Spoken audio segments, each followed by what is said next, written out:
Vamos hasta la presidencia del Consejo de Ministros. Mónica Paredes tiene detalles de una conferencia de prensa que se ofrece. Adelante. Sí, Patricia, buenas tardes. Así es, conferencia de prensa aquí en la presidencia del Consejo de Ministros. Esta reunión o esta conferencia se da luego de la sesión de Consejo y van a anunciar algunos acuerdos a lo que han llegado. Vamos a escuchar esta conferencia. Vivienda, nuestra ministra de Ambiente y nuestro ministro de Defensa. Vamos a explicarles a ustedes de la manera más breve posible. Uno es que hemos trabajado a un proyecto que consideramos muy importante para el país, muy importante para el tema ambiental, muy importante en varios campos, ¿no? Que nos permite una posición de avanzada, aun cuando tenemos que acelerar en más cosas de las políticas ambientales.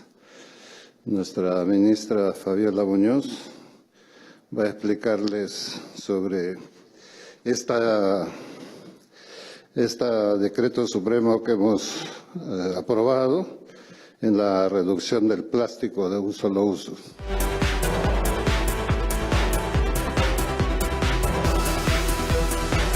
De corrupción, porque la idea era que luego la empresa que había desembolsado dinero iba a venir para exigir el beneficio correspondiente, porque ya hemos escuchado a Marcelo Odebrecht, cuando Marcelo Odebrecht efectuaba estos aportes, no lo hacía prácticamente sin nada a cambio, lo hacía pensando en tener obras públicas más adelante.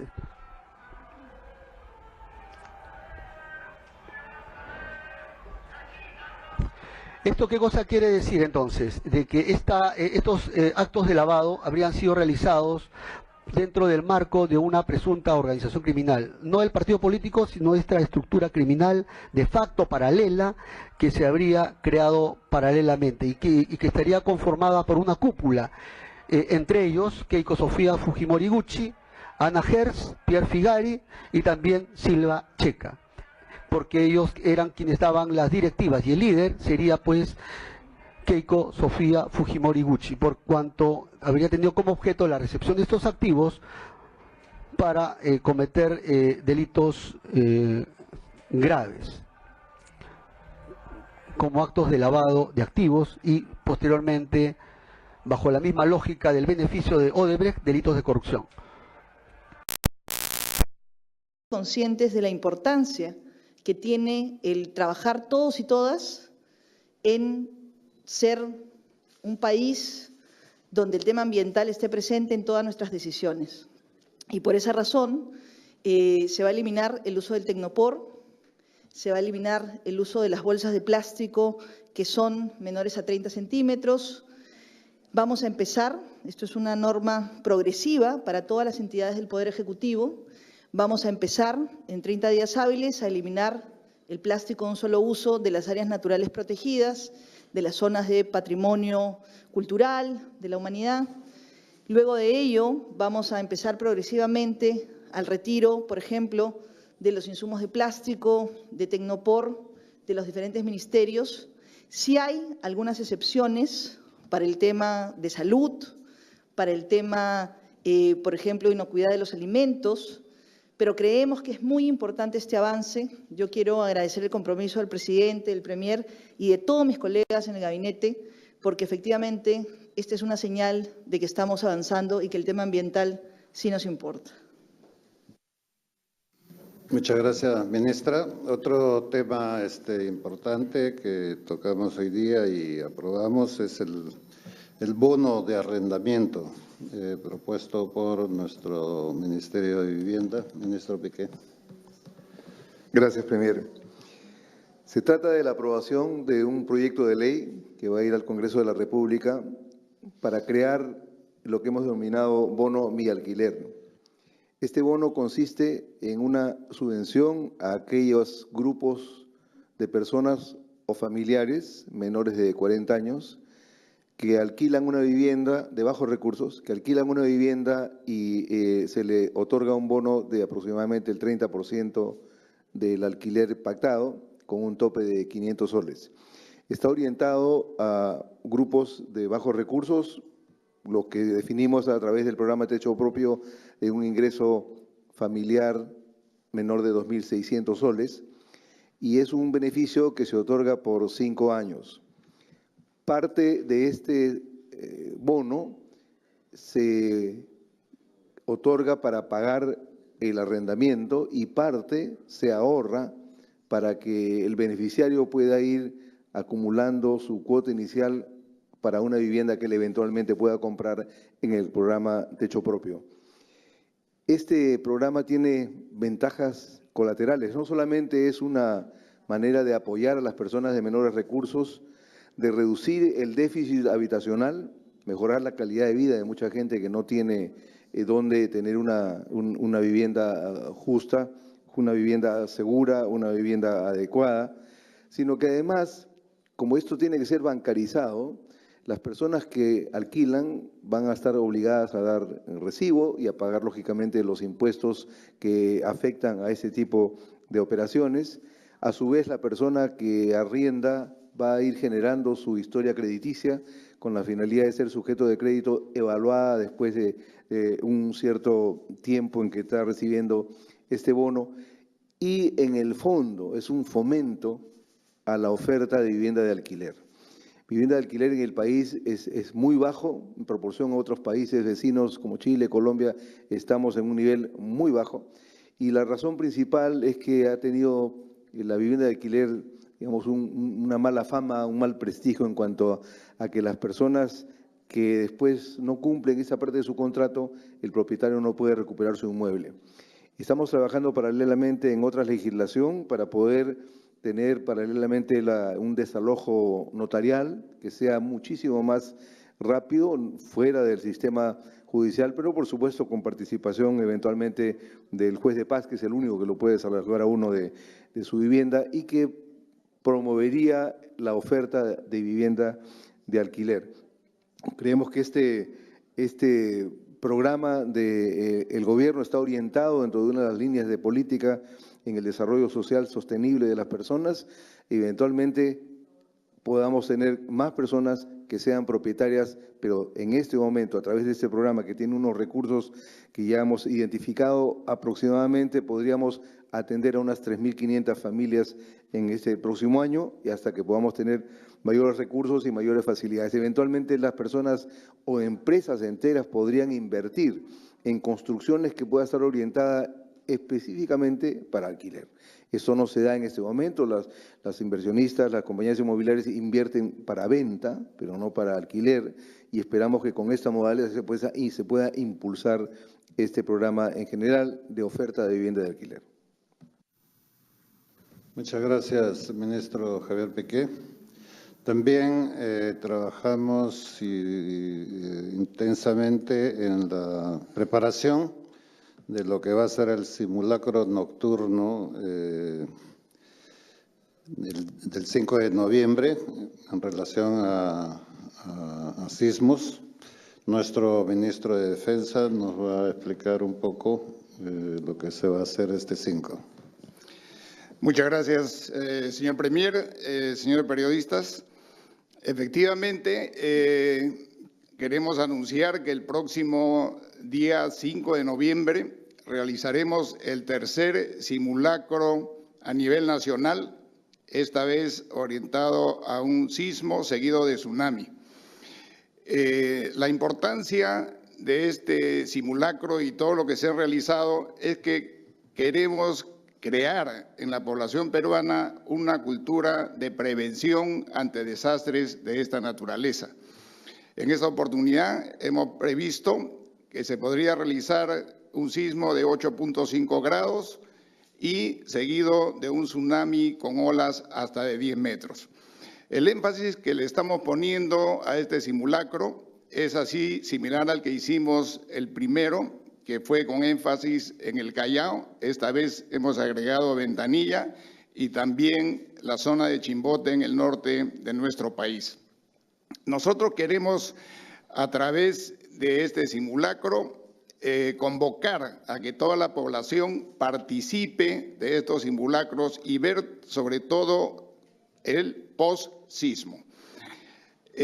Nosotros en el primer simulacro que hicimos tuvimos una participación aproximada del 30% de la población. En el segundo hemos subido aproximadamente a un 40% y esperamos que esta tercera oportunidad sigamos ascendiendo en el porcentaje de la población que participa de estos simulacros.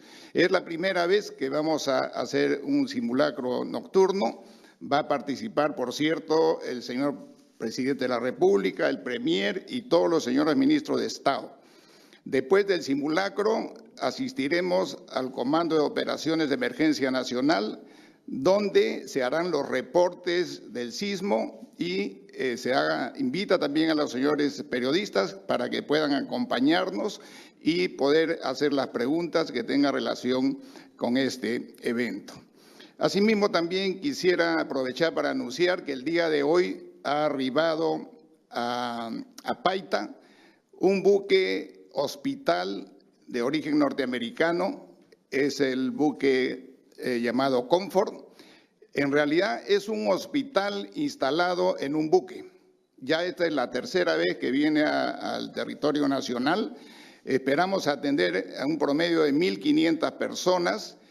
Este buque hospital viene acompañado por helicópteros y está previsto atender a todas las personas que lo requieran en la zona norte de nuestro país. Hemos incluido en estas atenciones también a ciudadanos de origen venezolano que hemos acogido en nuestro territorio, y este buque tiene la capacidad para hacer operaciones inclusive de alta cirugía, para lo cual los ciudadanos serán trasladados en helicóptero hasta dicha nave para realizar estas operaciones de alta cirugía. También considero pertinente dado que esta mañana se ha publicado en el diario oficial El Peruano la designación de los nuevos altos mandos de nuestras Fuerzas Armadas.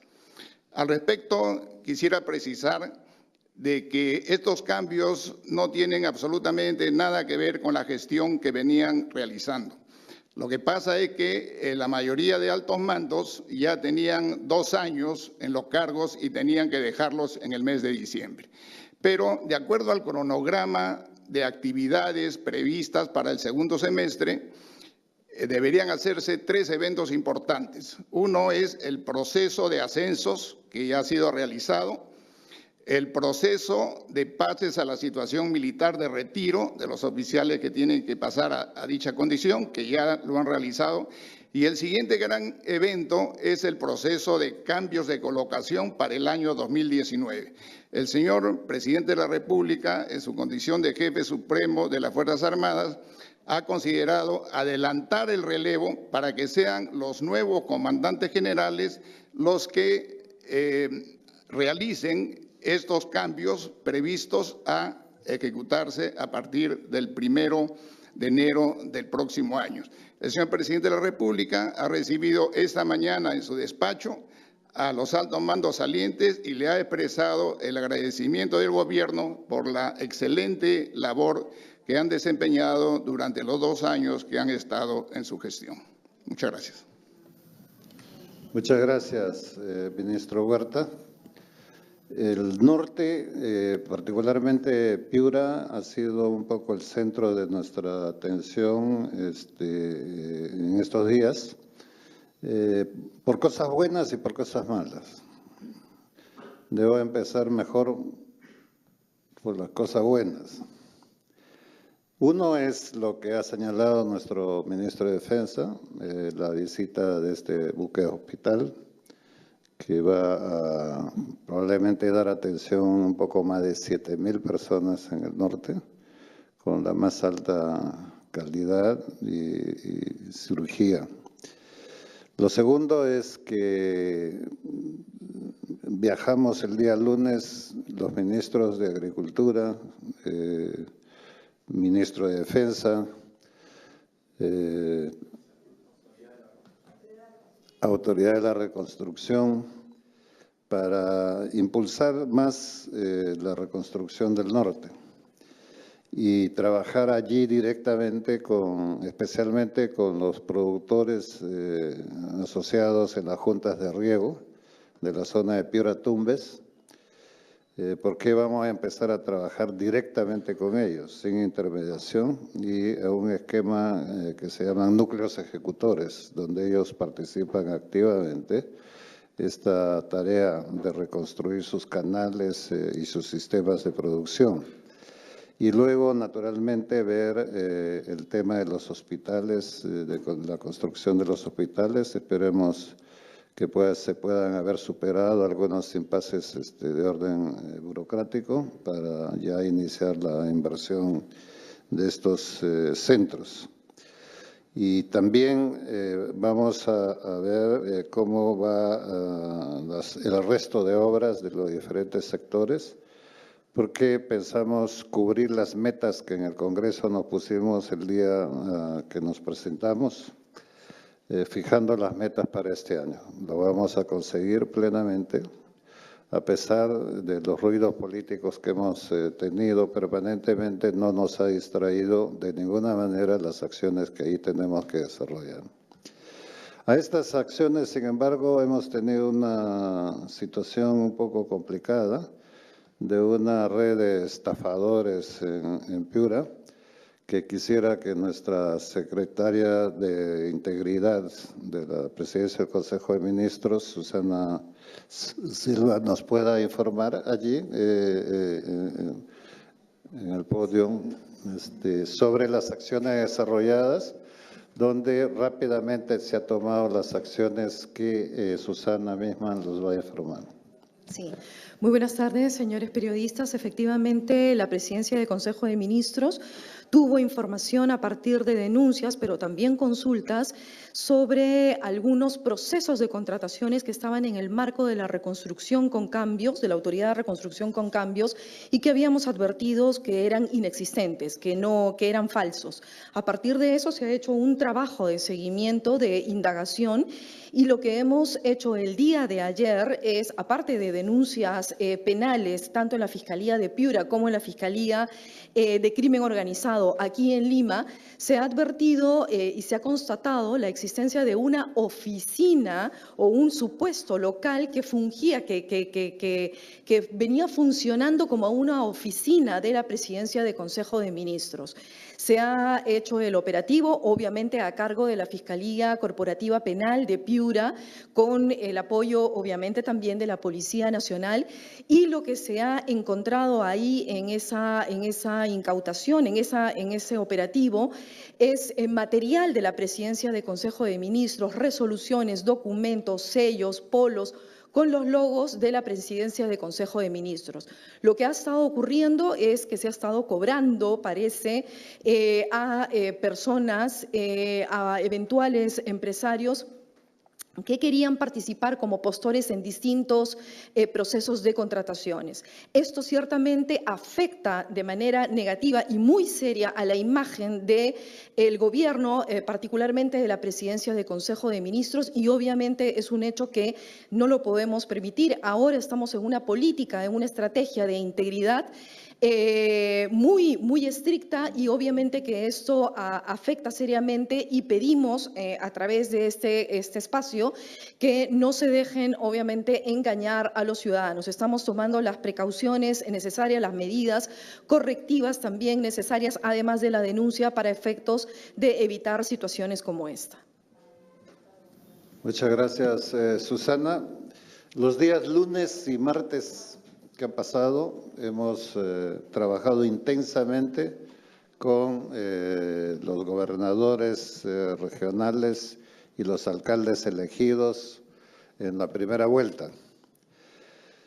La propuesta de este gobierno, que es 100% descentralista, es trabajar con los gobernadores y con los alcaldes estrechamente.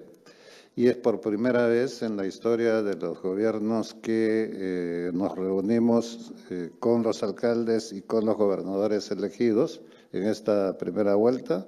Nos vamos a reunir también después de la segunda vuelta, que faltan algunas regiones, donde empezamos a diseñar y a planificar los siguientes años para que este cambio de gobierno no tenga un bache en función a la dinámica de inversiones que queremos darle continuidad y darle fortaleza.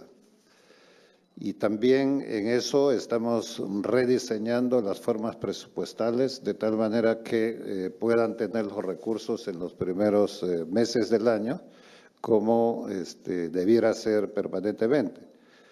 Pero que desafortunadamente a veces empezamos tardíamente con la aprobación de los presupuestos y eso hace que al final del año no se lleguen a cumplir las metas presupuestales y haya que devolver a Tesoro Público cuando se tiene tanta necesidad.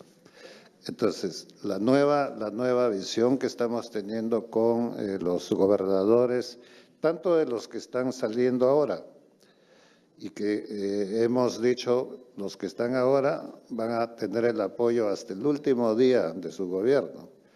Y son gobernadores que están dejando huellas. 2 de ellos nos acompañan en esta conferencia de prensa porque han establecido un acuerdo que no era usual en el Perú, el de ponerse de acuerdo en los límites territoriales, y eso es extraordinario porque somos un país que se ha ido cerrando mutuamente y ha generado un conjunto de desacuerdos que finalmente afectan el desarrollo del país. Porque, por ejemplo, para hacer represas, el agua tiene que pasar por distintos territorios y nadie puede ser dueño del pedazo de la cuenca que no pueda fluir. Y eso, aunque parezca mentira, ha sido hecho una realidad, ¿no es cierto? Tenemos Majes Sihuas, por ejemplo, ¿no?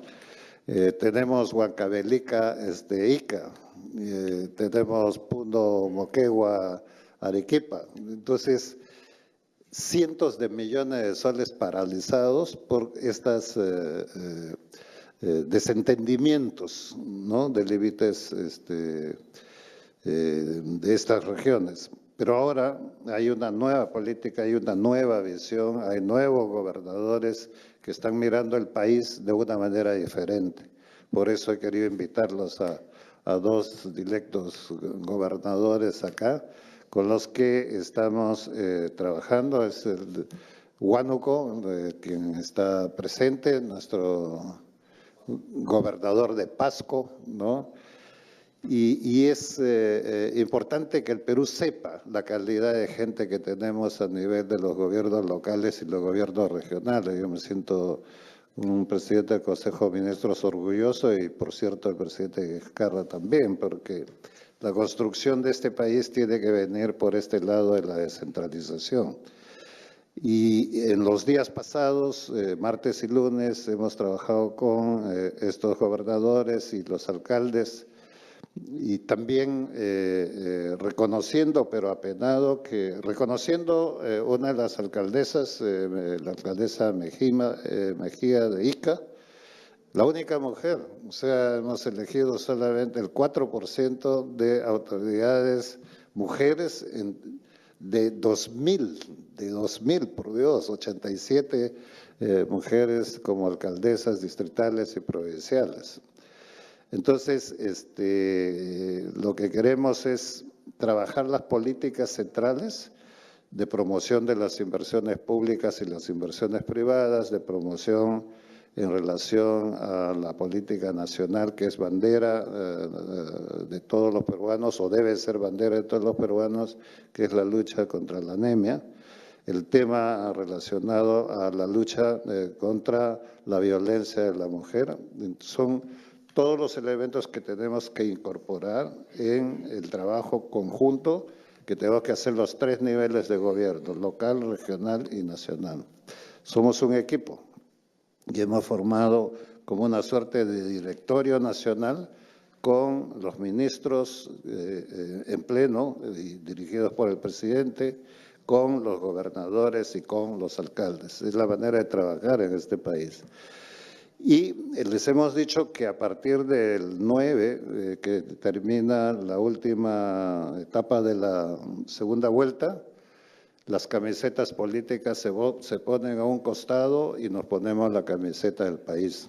De acá es un gobierno que no va a hacer diferencias políticas de ninguna índole y vamos a trabajar por las cuales fueron elegidos, por el desarrollo de los pueblos de manera unida como equipos. Quería resaltar esos puntos centrales. También en el norte nos sigue afectando un poco el tema de la fuerte migración de los hermanos venezolanos. Hemos tenido un día la entrada de 5.000 en un solo día, que está desbordando toda nuestra capacidad de servicios.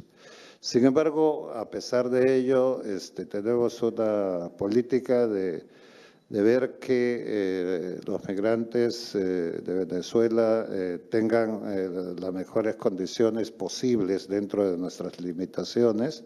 Somos un país abierto, somos un país solidario y a pesar de que siempre vamos a tener limitaciones porque tenemos 500.000 en estos momentos registrados. Sin embargo, también tenemos que empezar a organizarnos mejor en ese proceso migratorio con la cooperación internacional y también reclamando que Venezuela pueda recuperar la democracia dentro de su país, ¿no?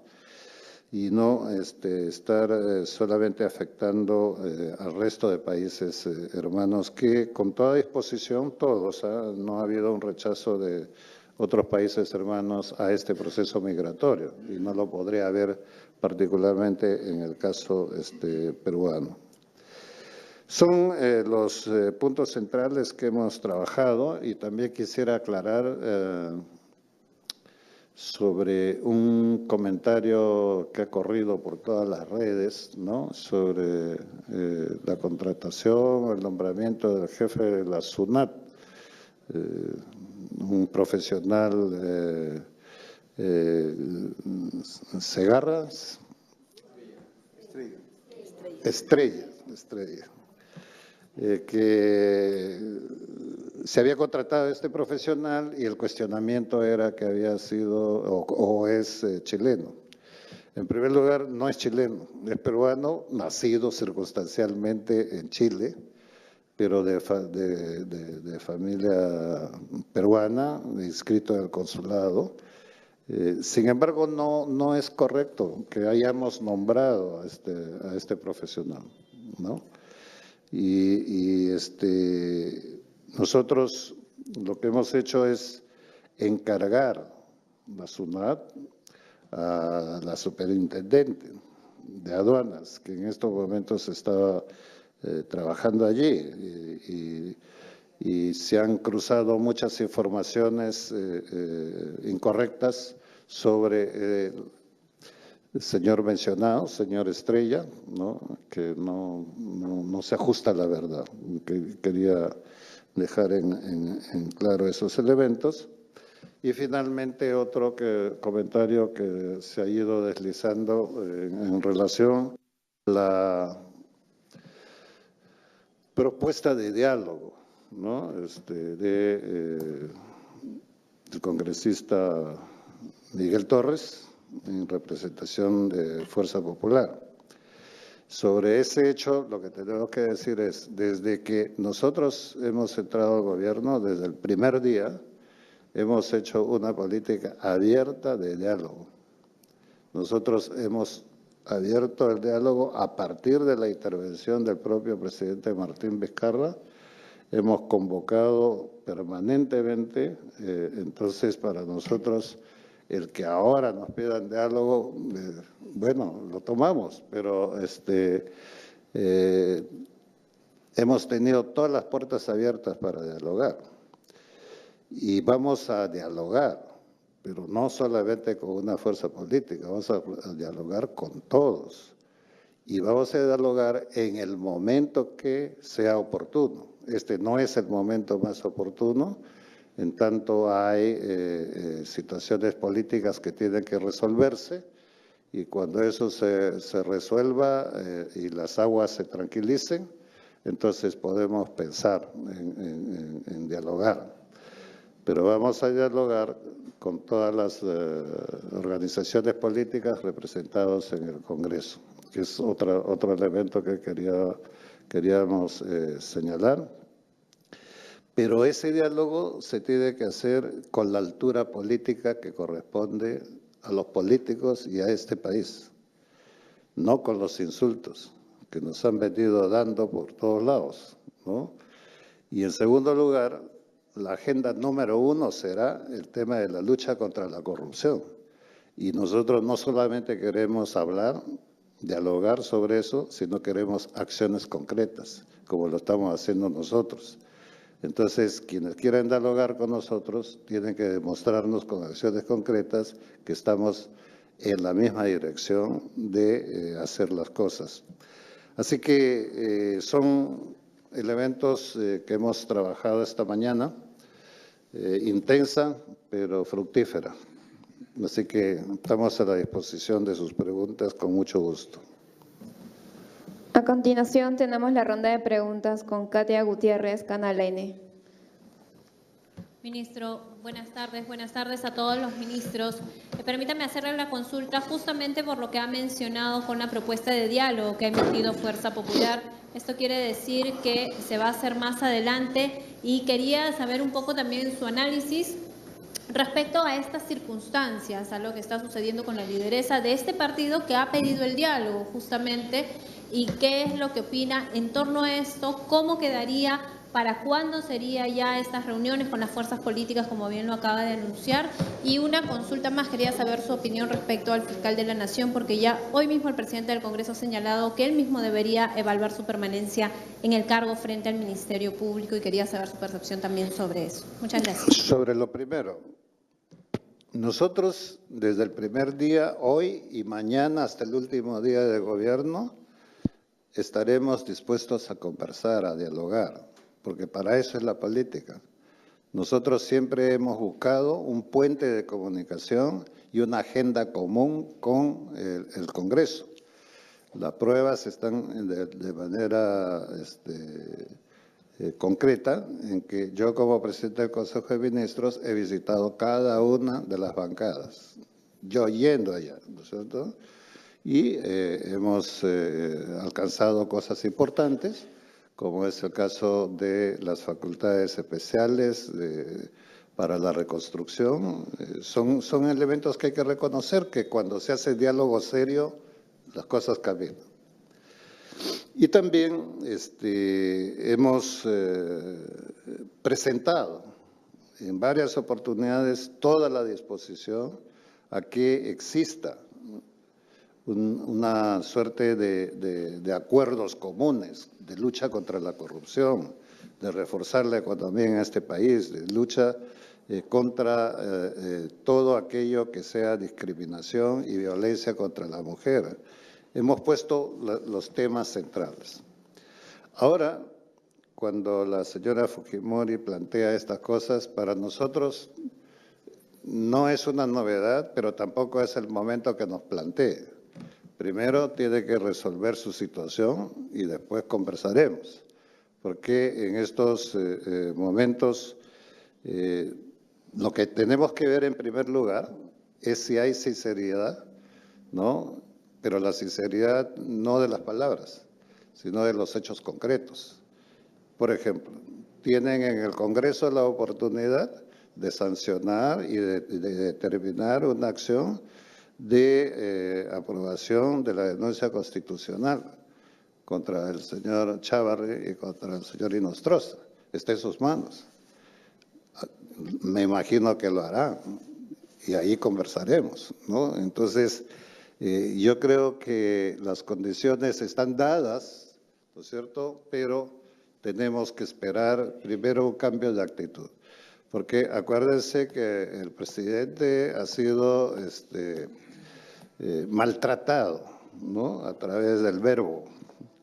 Nosotros, si ustedes hacen una revisión detallada de las intervenciones del presidente o de cualquier miembro de este gabinete, jamás van a encontrar una palabra de agravio a nadie, absolutamente a nadie.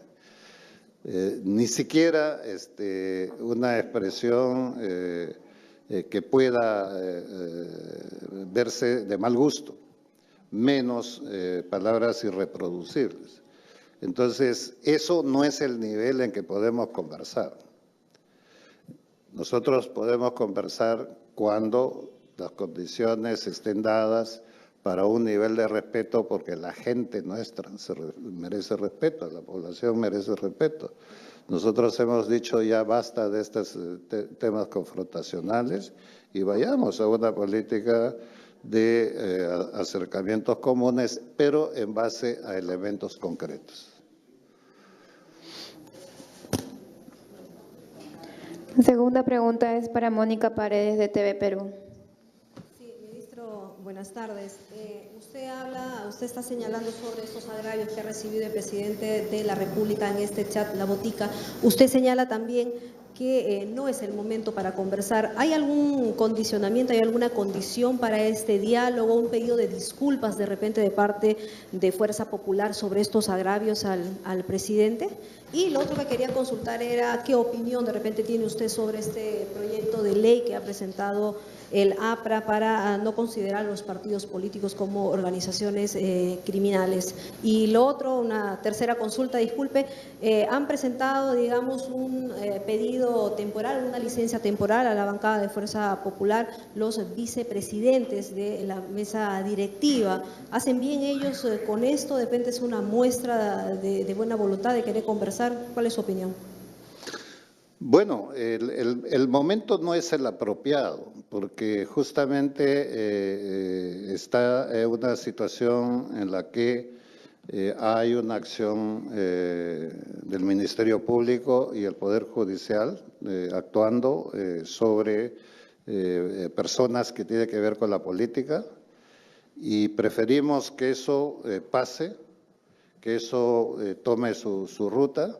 Y cualquiera que sea la decisión, nosotros estamos a la espera de ver qué pasa, cómo se acomodan las cosas en términos de con quién vamos a conversar. Porque en estos momentos Fuerza Popular, que nos ha pedido concretamente a través del congresista Miguel Torres la conversación o el diálogo con el presidente, todavía no sabemos qué va a pasar en Fuerza Popular. Y somos respetuosos de todo, cualquiera que sea la condición que tenga un partido, somos respetuosos de la institucionalidad y preferimos que ellos resuelvan sus problemas para poder conversar por delante. Pero yo no quisiera ocuparme solamente de Fuerza Popular. El diálogo para nosotros es con todos, absolutamente con todos, sin prioridad para uno o para otro, todo horizontalmente como tiene que ser una democracia.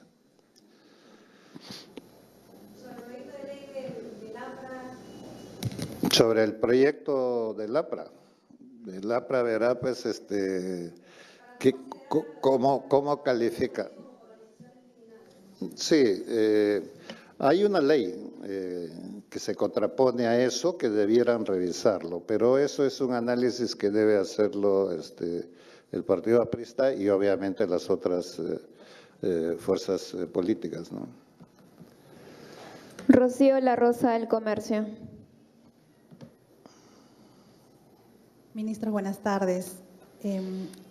Quería plantearle al primer ministro la siguiente consulta. Cuando usted dice que esperan hechos concretos de parte de la bancada de Fuerza Popular para sentarse a dialogar, un hecho concreto sería que se ponga en agenda estas denuncias constitucionales contra el fiscal Pedro Chávarri. Concretamente, ¿ustedes pondrían sobre la mesa ese tema o esperarían que un hecho concreto sea ese, que se empiece a ver estas denuncias constitucionales? Y también quería consultarle si es que usted se sumaría a este pedido que ha hecho el presidente del Congreso al fiscal de la Nación, precisamente para que evalúe su permanencia en el cargo. Gracias. Sin duda, lo primero, nosotros no podemos dictarle la agenda al Congreso. Siempre hemos sido, somos y seremos respetuosos de la institucionalidad. Que tengamos una opinión es distinto. Entonces, de ellos dependerá qué agendan, qué es lo prioritario en un momento como este. ¿Qué es lo prioritario que desembocó en la crisis de un poder judicial que se desmoronó por la corrupción? ¿Qué es aquello prioritario en función a la crisis política que vivimos, contagiado de esta corrupción? Entonces, no tenemos mucho que adivinar cuál es la prioridad que debe tener el Congreso en revisarlo. Sin embargo, esa es la decisión de ellos. Y siendo ellos los que tienen que definir y los que tienen que votar, es una acción. Nosotros estamos interesados en ver que si esa acción la manejan como correctamente en la prioridad que hay ahora en el país, que seguramente que podemos ir a conversar, ¿no? Pero si eso no sucede, yo puedo decir hoy día, quiero dialogar sobre la corrupción, pero no estoy haciendo absolutamente nada, eso no sucede. Sobre la permanencia fiscal de la nación, ¿usted le pediría que evalúe su permanencia? Nosotros le hemos dicho desde el principio, o sea, hemos opinado. ¿Ah?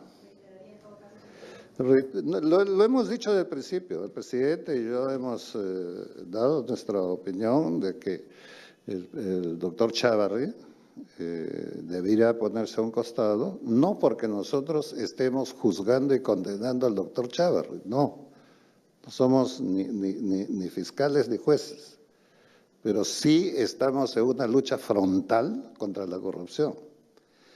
Y si estamos en una lucha frontal contra la corrupción, tenemos que tener los pilares de las instituciones que tienen que ver directamente con este tema, como el Poder Judicial, el Ministerio Público, la Contraloría, las Procuradurías y obviamente el Presidente de la República y todos nosotros en una condición en la que generemos confianza antes que desconfianza. Entonces, lo mejor que puede suceder para la institucionalidad, de la cual nosotros no estamos cuestionando la institucionalidad del Ministerio Público, es que el doctor Chávarri acepte ponerse a un costado mientras dura su proceso de investigación, ¿no? O clarificación de las cosas las que se le ha señalado como sospecha. Última pregunta para Renzo Benbarén, de la República. Buenas tardes, ministros. Primer ministro, me gustaría que esclarezca un poco más este tema del señor Jorge Estrella como jefe de la SUNAT, si está descartado su nombramiento o si está siendo evaluado aún entre otros perfiles. Al ministro de Vivienda me gustaría preguntarle de cuánto va a ser el fondo para este bono y sobre los requisitos, ¿no? Finalmente, porque en un inicio se pensaba que era dirigido a jóvenes, roommates, y si finalmente se va a cambiar y la población beneficiaria sería distinta. Y a la ministra del Ambiente me gustaría preguntarle sobre el impuesto al plástico que hoy se ha aprobado en el Congreso, en comisiones. ¿Cuál es la posición de su cartera, de usted? Las damas primero.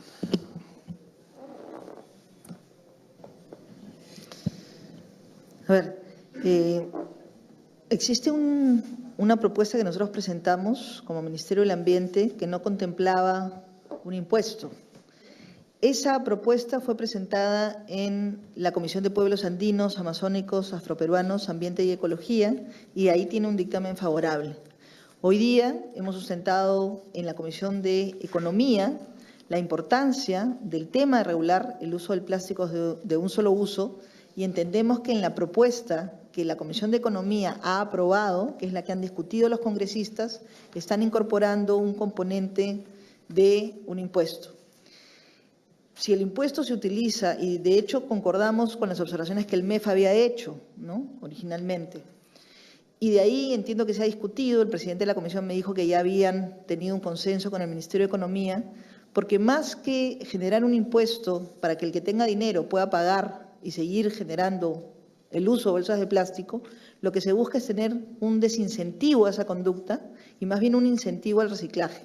Entonces, los dos proyectos, el de la Comisión de Pueblos y el de la Comisión de Economía, tendrán que pasar al Pleno y en el Pleno se discutirá finalmente cómo se incorpora, si se incorpora o no en la propuesta final la existencia de un impuesto, ¿no?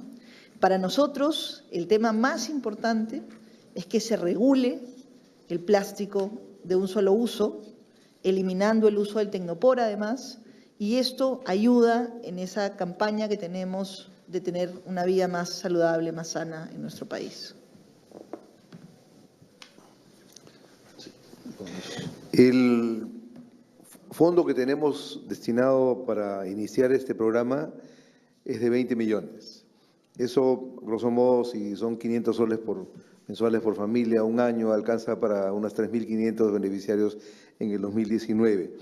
Y esto está destinado a familias o grupos de 2 o más personas entre 18 y 40 años. Efectivamente, el programa fue reformulado a base de un estudio de mercado que hizo el Fondo Mi Vivienda, aquí está su presidente, de quiénes son los que reclaman los productos del Fondo de Vivienda, el techo propio y eso, ¿no? Y encontramos que hasta gente de hasta 40 años todavía no tenían, digamos, una casa propia y estarían en condiciones más bien de alquilar una.